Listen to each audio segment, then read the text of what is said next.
Bapak Ibu, sore hari ini kita merayakan Jumat Agung. Tema kita kebenaran yang memerdekakan.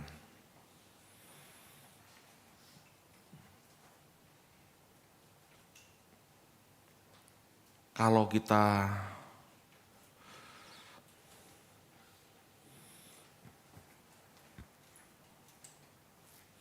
Bapak Ibu, kalau kita salah memahami makna Jumat Agung, maka kita tidak akan pernah memuliakan Tuhan. Kita tidak akan pernah memuliakan apa yang Tuhan perbuat bagi kita. Tidak pernah. Jadinya malah olok-olok. Ya, saya dengar di media sosial, pengajaran Kristen itu aneh. Orang Kristen yang mencuri, orang Kristen yang melacur, yang dihukum anak Allah. Halo? Itu ada tokoh agama yang mengkritik seperti itu. Apakah itu betul? Apakah tuduhan itu betul? Jelas salah. Ya, jelas enggak seperti itu. Masalahnya banyak orang Kristen juga agak paham. Karena orang Kristen umumnya sekedar beragama. Ya. Makanya orang luar berpikir, enak, tapi ya gak adil. Orang Kristen yang mencuri, orang Kristen yang melacur, orang Kristen yang berzina, Tuhannya yang dihukum. Keadilan cap apa itu? Halo. Bapak Ibu, ini pentingnya belajar dan ini pentingnya kita memahami secara komprehensif. Dokter salah mendiagnosa, pasien tidak akan sembuh. Ya. Tambah sakit. Guru salah mengajar, murid jadi bodoh. Atau tambah rusak pola pikirnya. Ini benar. Kalau guru mengajarkan 1 tambah 1 sama dengan 11, apa enggak bodoh? Bodoh kan? Hari-hari ini rame di TikTok juga. Anak SMP, anak SMA ditanya perkalian enggak bisa jawab. Bingung sampai, yaitu Gubernur Jawa Barat. Berapa? Sekian kali sekian. Enggak bisa jawab. Jadinya bodoh meskipun SMP, meskipun SMA, perkalian enggak bisa. Yang salah siapa? Bisa gurunya, bisa materi ajarnya, kurikulumnya, bisa. Salah satunya kalau materi belajar itu tidak ada ujian, berarti nggak ada evaluasi. Apalagi kemarin, gitu ya. Nggak tahu sekarang, kemarin gitu ya. Tahun ajaran yang lalu. Udah nggak ada ujian, nggak ada tidak naik kelas, semua naik. Gimana? Ini sama Bapak Ibu. Yesus melakukan penebusan buat kita. Bukan berarti kita boleh berdosa terus. Seperti yang banyak dipahami orang beragama Kristen. Tidak seperti itu.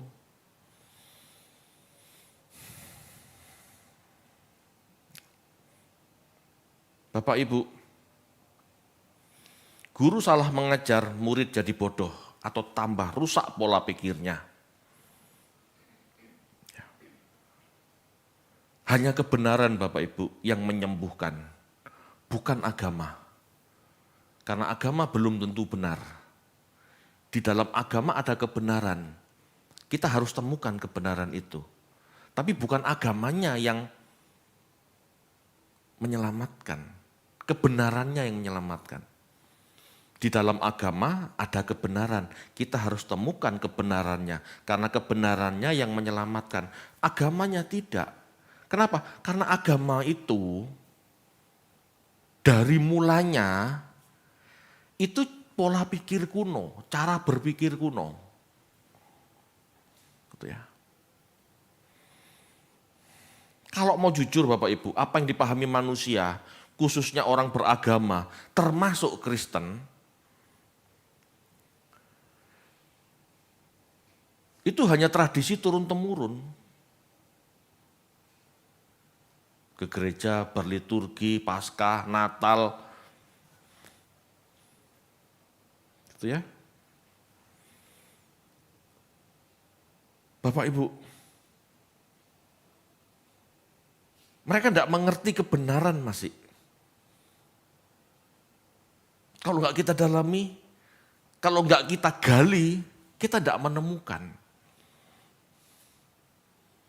Banyak orang berpikir, banyak orang beragama berpikir itu hanya asumsi, maksimal persepsi.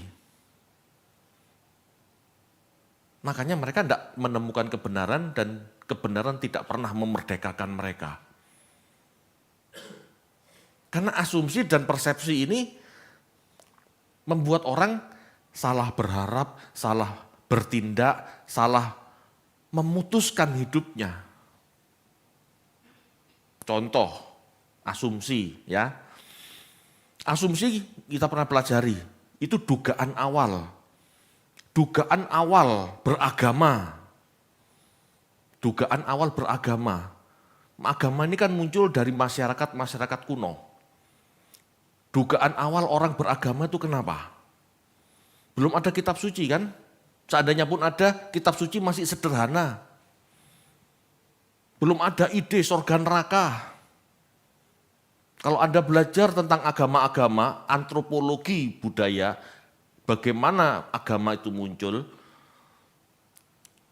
sebetulnya cuma satu harapan orang beragama.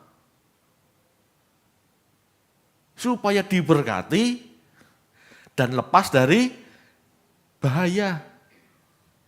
Cuman itu. Ada sebuah masyarakat di pinggir gunung berapi. Mereka beragama menyembah dewa yang ada di gunung berapi. Apa yang mereka harapkan? Tanah pertaniannya subur, dan jangan sampai gunung Merapinya meletus, marah. Oportunis, itu agama, termasuk kekristenan. Yang berasal dari Yahudi, pada mulanya kan begitu. Akulah Tuhan Allahmu, pilihlah berkat atau kutuk. Cuman itu.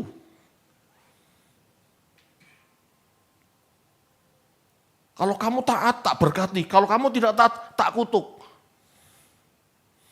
Itu orang beragama.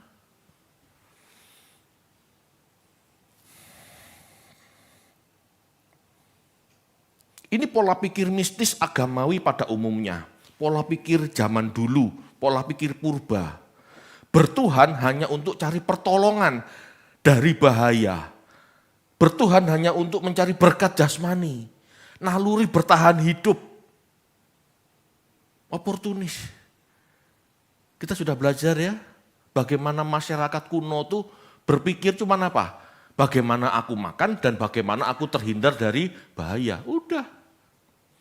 Beragama itu mulanya seperti itu. Sedangkan kekristenan beda.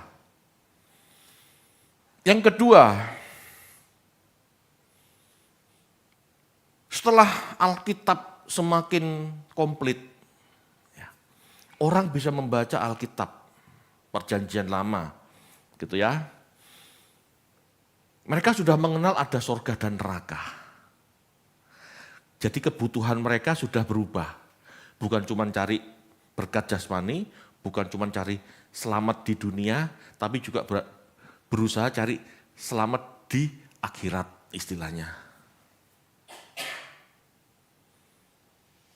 Kekristenan mula-mula yang masih sederhana, gitu ya, yang masih agamawi, berpikir juga sesederhana itu. Allah itu sumber berkat, bisa menebus dosa, sehingga dosa kita sudah selesai, yakin masuk surga. Maka kita tidak perlu merisaukan lagi soal dosa. Banyak orang Kristen berpikir, ya, terutama Protestan, ya, denominasi tertentu, merasa Yesus sudah menanggung dosa kita di kayu salib. Urusan dosa sudah selesai. Gak perlu berbuat baik, gak perlu jadi baik. Kan sembrono pola pikir seperti itu. Akhirnya apa? Model orang-orang penganut teologi ini, hidupnya sembarangan. Tidak ada usaha untuk jadi baik. Tidak ada usaha untuk jadi benar. Perspektifnya terbatas. Bapak Ibu, kalau orang sudah berpikir Allah itu sumber berkat, bisa menebus dosa, dan dosa sudah selesai di kayu salib, maka dia nggak akan perlu berpikir tentang bagaimana hidup suci. Akhirnya fokus hidupnya hanya pada hal-hal jasmani. Merasa dosa sudah selesai, maka hidupnya hanya untuk kerja keras, hidup bahagia, ibadah cuman selebrasi. Lihat kebanyakan gereja, selebrasi. Apa yang mau diselebrasi? Wong pasti berdosa. Apa yang mau dirayakan? Wong hidupnya masih najis. Loh, Yesus sudah menebus kita, Pak. Betul, Yesus sudah menebus kita.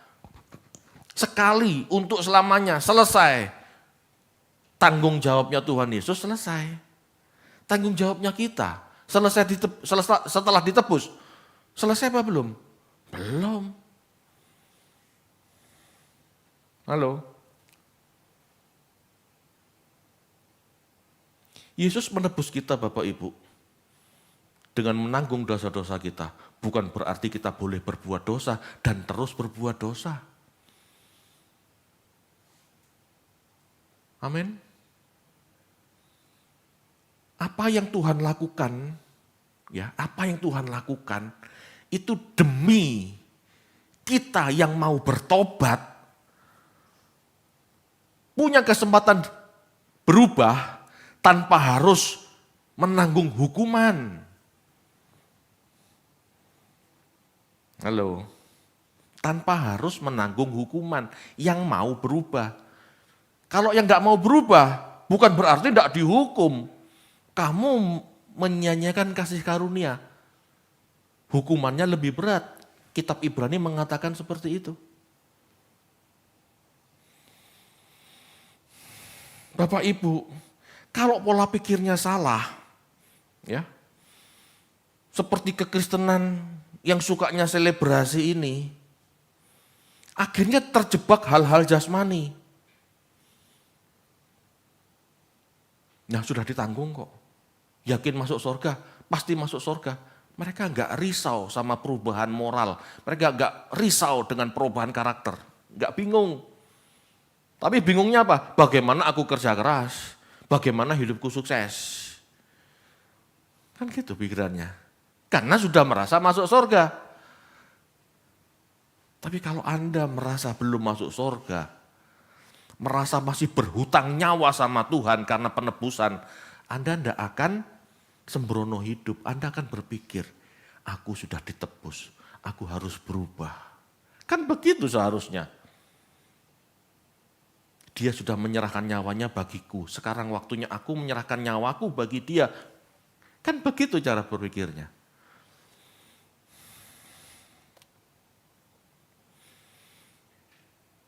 Bapak Ibu, salah memahami, maka seorang Kristen tetap hidup dalam nafsu dan kebodohannya. Pragmatis, yang dipikir hal-hal jasmani. Karena hal-hal rohani tidak perlu dibingungkan, sudah selesai di kayu salib. Nah itu pikirannya. Bagi mereka khotbah seperti ini, berarti ke surga dengan kekuatan sendiri. Oh bukan, bukan seperti itu. Pola pikir ini yang harus dibetulkan Bapak Ibu. Bapak Ibu, pertobatan bukan sekedar berubah sikap. Ya. Pertobatan itu bukan hanya berubah sikap. Banyak orang sudah ditebus Yesus di kayu salib. Hidupnya berubah sikap. Tapi pola pikirnya masih sesat. Masih penuh nafsu, banyak. Ya banyak. Pertobatan bukan hanya sekedar perubahan sikap, tetapi perubahan pola pikir, perubahan jiwa. Semangat atau gairahnya berbeda. Ini sudah tergambar Bapak Ibu. Di zaman Musa, angkatan yang keluar Mesir itu ingin kembali ke Mesir. Itu gambaran kita yang sudah ditebus, tetapi masih ingin berbuat dosa lagi. Itu sama. Akhirnya orang Israel apa? Mati di padang gurun. Binasa di padang gurun. Hanya 2 yang masuk tanah perjanjian. Kenapa mereka masuk tanah perjanjian? Karena pola pikirnya berbeda. Jiwanya berbeda. Kita baca yuk, Bilangan 14 ayat 24.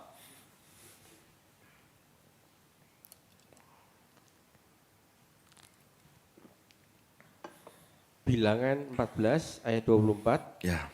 Tetapi hambaku Kaleb, karena lain jiwa yang ada padanya dan ia mengikut aku dengan sepenuhnya, akan kubawa masuk ke negeri yang telah dimasukinya itu, dan keturunannya akan memilikinya. Ya. Karena lain jiwanya. Jiwa itu pikiran, perasaan, dan kehendak. Kaleb dan Yosua pola pikirnya berbeda dari Israel umumnya. Israel umumnya Bapak Ibu keluar Mesir masih ingin kembali ke Mesir. Kenapa? Makanannya terjamin. Banyak ya, makan daging, bawang pre, bawang bombay, itu disebut loh. Jadi orang Israel itu kepingin kembali ke Mesir karena hidup nyaman lagi, enak lagi. Gambaran orang Kristen yang sudah ditebus keluar Mesir, keluar dari perbudakan dosa, masih kepingin balik berbuat dosa lagi. Kenapa? Enak, nyaman, gampang. Enggak sulit. Hidupnya enggak sulit. Nyolong bisa kaya. Kepingin apa? Tinggal korupsi. Begitu. Kalau jadi Kristen kan enggak. Harus jujur, kerja keras. Bahkan dengan jujur, dengan kerja keras, untungnya cuma sedikit. Gak enak. Meskipun janjinya sorga, gak enak.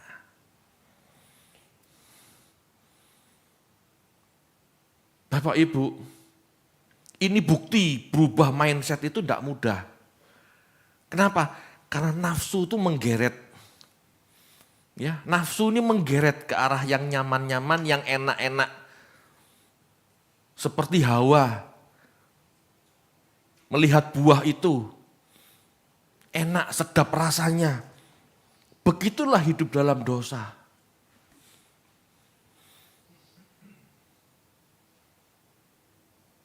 Merubah pola pikir hidup dalam dosa itu tidak gampang. Meskipun kita mengerti dosa ini nanti binasa, gitu ya. Bahkan dengan mengerti itu kita gak mau binasa. Tetapi kenyataannya untuk tidak melakukan hal-hal dosa lagi itu gak mudah. Betul gak? Jujur. Bapak Ibu, metanoia adalah perubahan pola pikir. Ya, perubahan pola pikir hewan ke pola pikir manusia ilahi. Kok hewan Pak? Sudah saya sering mention, manusia itu pada dasarnya hewan. Cuman karena dihembus oleh Allah, nesyamah, maka dia menjadi ilahi. Tapi belum benar-benar ilahi sudah jatuh, kan gitu. Kenapa saya pakai istilah hewan? Sebab manusia cenderung memuaskan dirinya sendiri. Sama seperti hewan. Coba Anda punya 2 anjing, yang satu kasih tulang, yang satu tidak.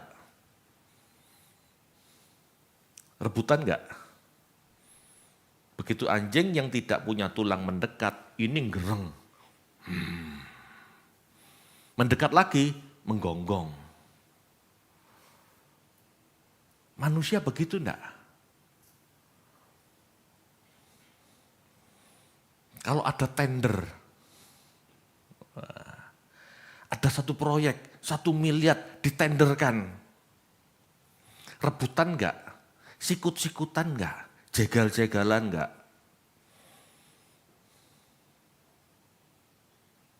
Itu manusia kan? Enggak beda sama binatang. Bapak Ibu, manusia cenderung ingin memuaskan dirinya sendiri, kenyang sendiri, dan berkuasa atas orang lain. Ya. Yang namanya metanoia, perubahan pola pikir itu seharusnya dari yang memuaskan diri sendiri menjadi memuaskan Allah. Dari yang menyenangkan diri sendiri menjadi menyenangkan Allah. Itu metanoia. Bagaimana sikap itu ditumbuh kembangkan? Itu yang tidak mudah. Halo. Metanoia itu tidak gampang. Saya sudah mengkhotbahkan metanoia 1, 2, 3. Ini yang keempat. Kalau tidak selesai nanti metanoia 4 akan saya sembung hari Minggu. Ayo perhatikan, perubahan pikiran ini tidak mudah. Karena kita sudah terikat nafsu hewan, nafsu binatang. Naluri manusia purba itu tidak beda dengan binatang. Hidupnya hanya untuk cari makan. Hidupnya hanya untuk menyelamatkan diri sendiri dari bahaya. Bahkan kalau kira-kira dia terancam dari orang lain atau dari suku lain, kita bunuh dulu mereka. Kan begitu cara pikirnya. Cara pikir ini loh yang sedang diubah Tuhan.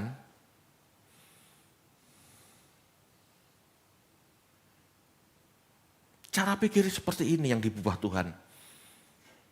Kalau kita melihat cara hidup manusia zaman dulu, di zaman Tuhan Yesus 2000 tahun yang lalu, atau sebelumnya, seperti itu. Makanya hukum Musa dikatakan jangan membunuh, jangan berzina. Itu kan hak milik orang lain semua.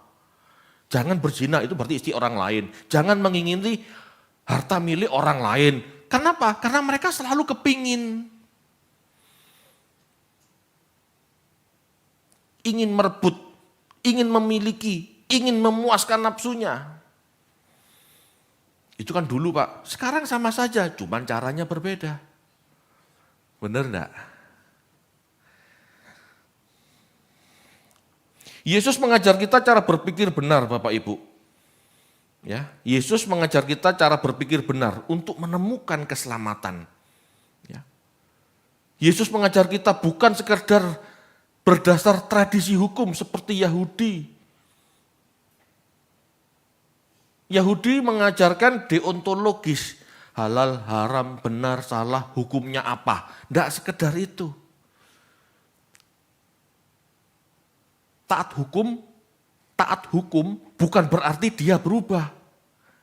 Taat hukum, kebanyakan orang takut hukuman.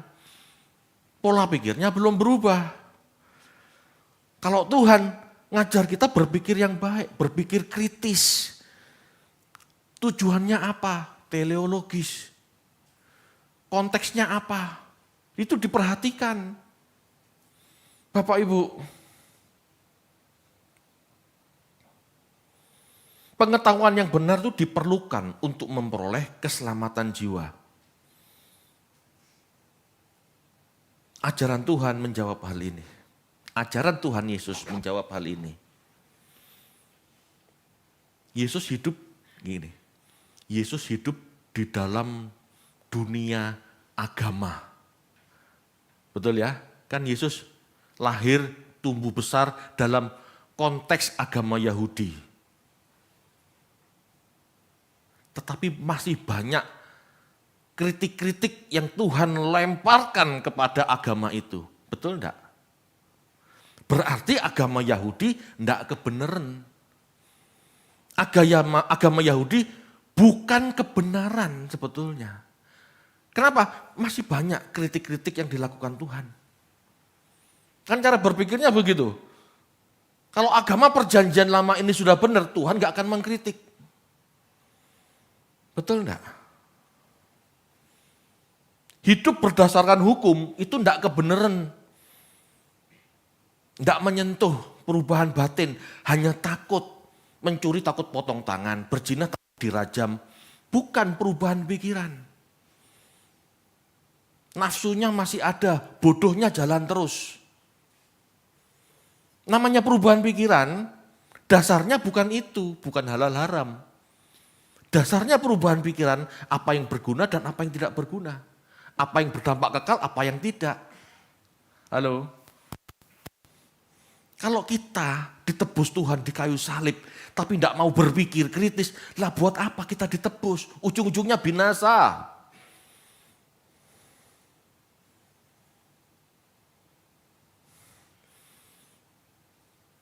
Ini kalimat saya kan. Kalau kalimat Kristennya, kalau kalimat agamawinya, buat apa ditebus kalau nggak mau bertobat? Itu loh maksudnya. Sama kan? Buat apa ditebus? Dosa kita ditanggung, tapi nggak mau berubah pikirannya.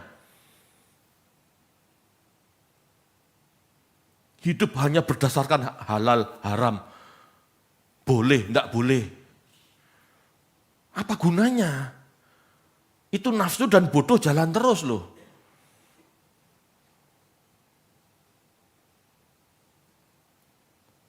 Dilarang berzina, jangan berzina. Apa orang itu akhirnya tidak berzina?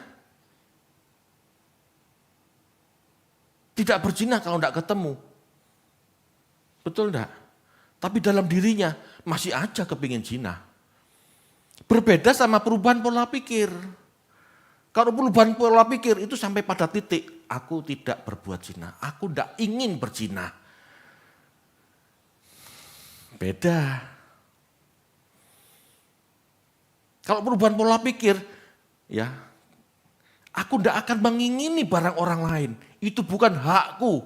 Aku akan bersyukur dengan apa yang ada. Perubahan pola pikir. Tapi kalau cuma halal haram, aku tidak boleh mencuri. Mencuri itu dosa, nanti dipotong tangan.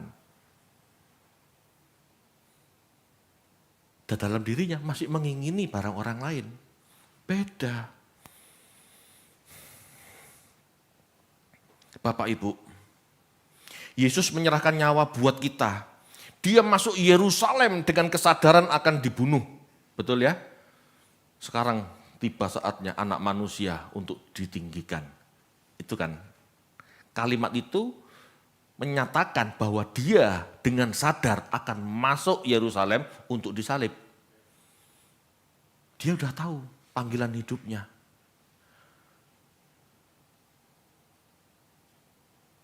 Kalau kita menilai, ya, ayo jujur ya, ini termasuk bunuh diri enggak?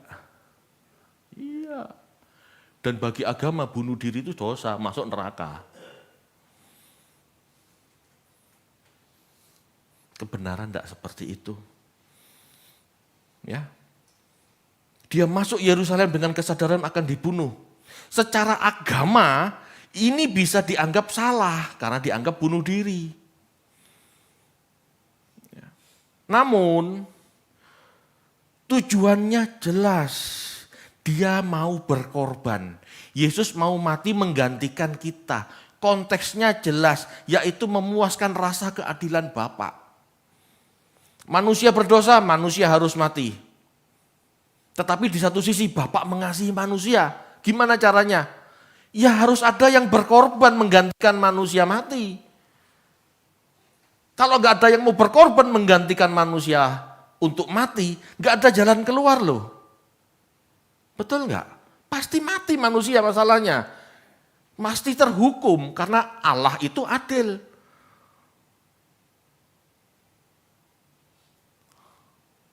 Yesus anak Allah sangat mengasihi Bapaknya. Aku yang mati buat manusia. Dia relakan dirinya buat kita. Supaya manusia bisa dimiliki Allah. Amin. Tapi apakah dengan matinya Yesus di kayu salib manusia otomatis ketemu Allah? Tidak. Tidak otomatis. Manusia masih harus hidup seperti Yesus hidup. Manusia masih harus mengikuti jalan hidup Yesus. Karena kata kuncinya itu ada di Yohanes 12 ayat 25. Ayo, dibaca yuk.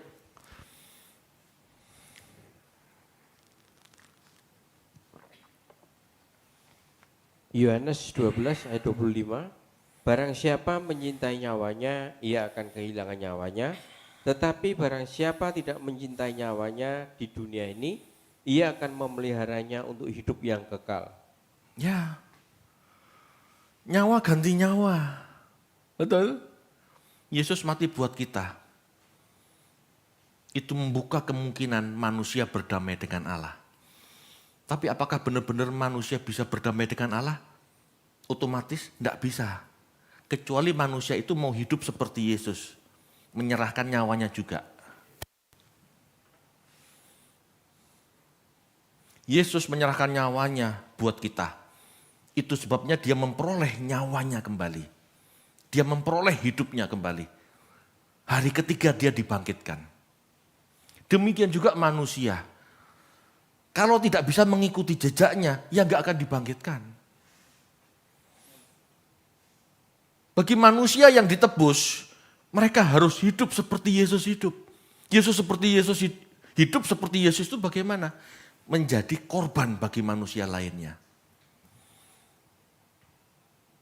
Dia harus menyerahkan dirinya buat sesama. Dia harus jadi berkat buat sesama. Seperti Yesus jadi berkat buat kita. Halo. Baca Alkitab itu yang komplit.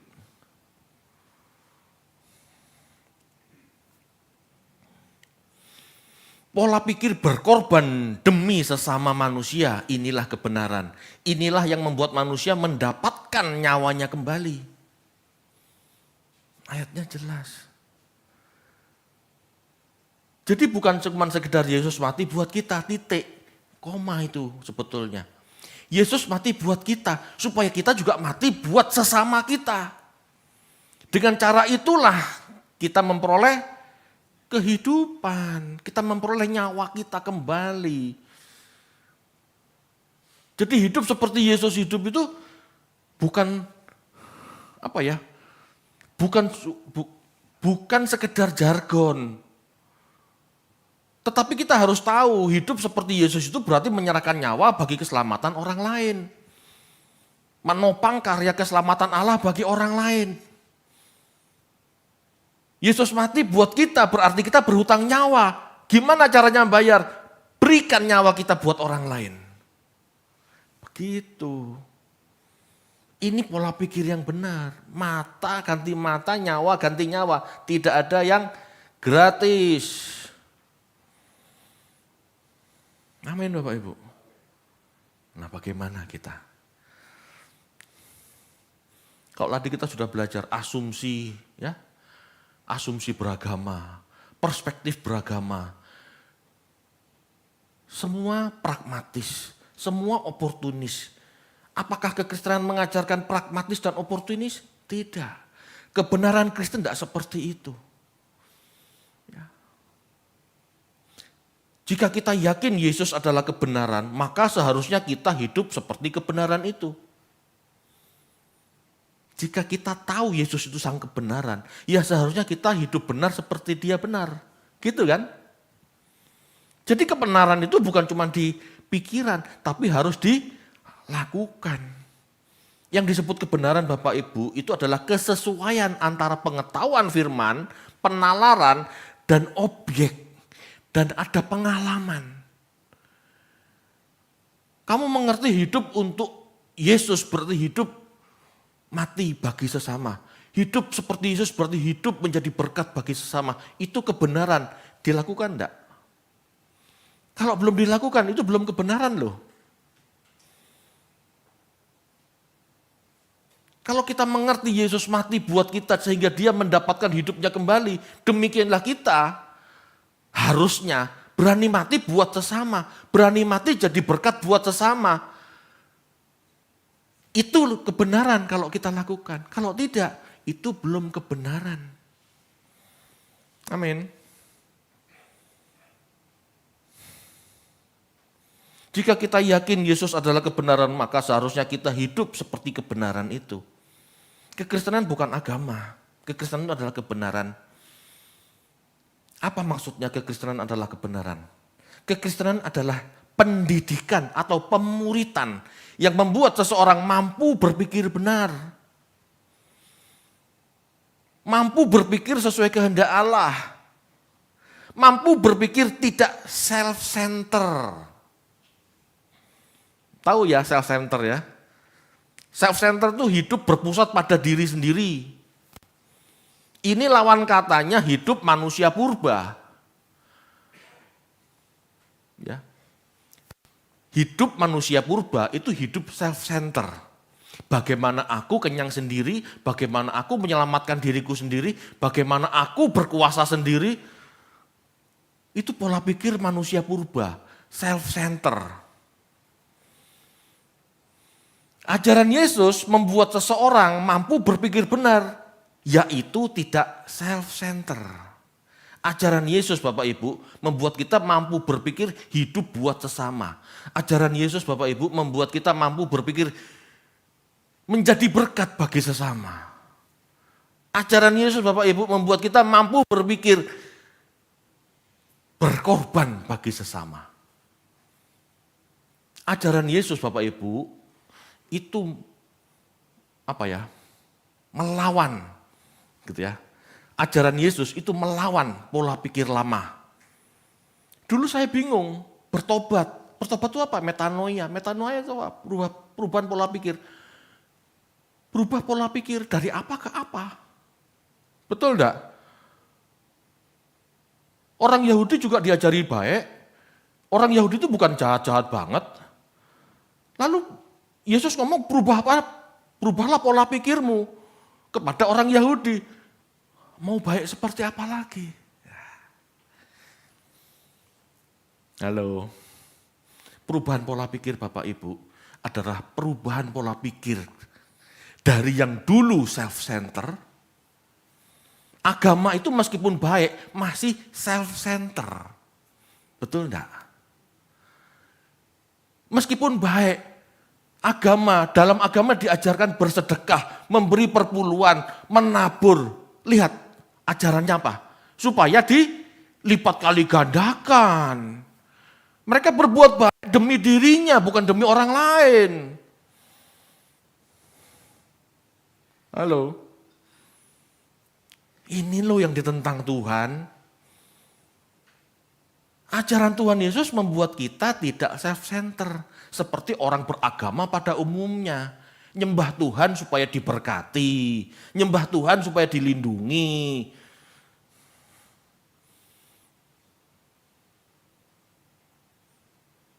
Cara hidup Yesus itu yang benar. Dia mempersembahkan nyawanya. Bukan buat dia. Tapi buat bapaknya. Buat saudara-saudaranya. Tidak pernah dia berpikir untuk dirinya. Perubahan pola pikir ini loh yang benar.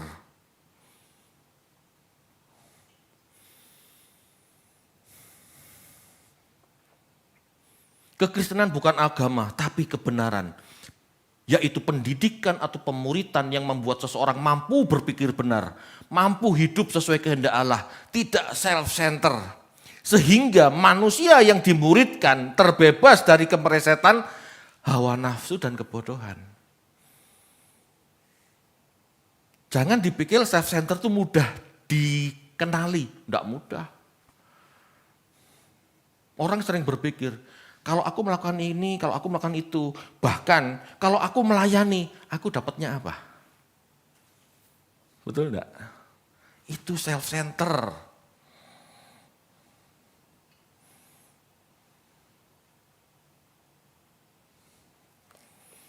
Bapak Ibu, kekristenan bukan sekedar ditebus untuk jadi kaya, masuk surga. Enggak. Kekristenan bukan sekedar ajaran ditebus untuk jadi kaya raya atau masuk surga. Enggak.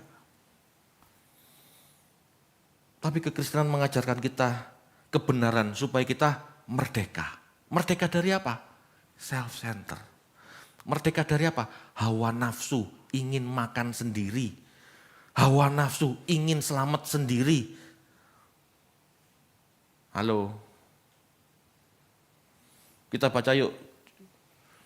Yohanes 8 ayat 31 sampai 32.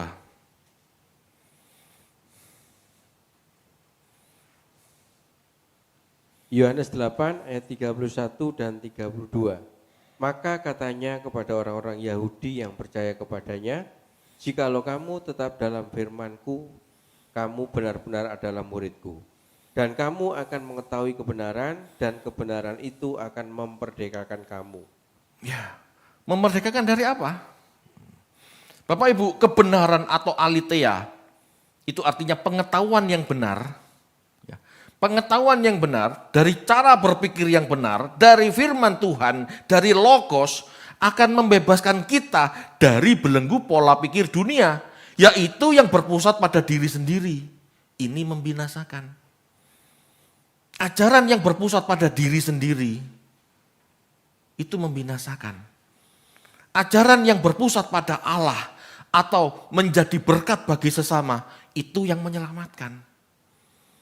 Kalau kamu mau kehilangan nyawa buat Tuhan, kamu akan mendapatkan. Tapi kalau kamu ingin menyelamatkan nyawamu, kamu akan binasa. Bapak Ibu, kekristenan itu mengajar seseorang lepas dari natur binatangnya yang hanya berpikir untuk dirinya. Selalu mau berbagi. Selalu berpikir untuk kepentingan lain. Selalu berpikir untuk menyenangkan Allah daripada dirinya sendiri. Perubahan pikiran itu loh yang dimaksud Tuhan. Amin. Kita lanjutkan.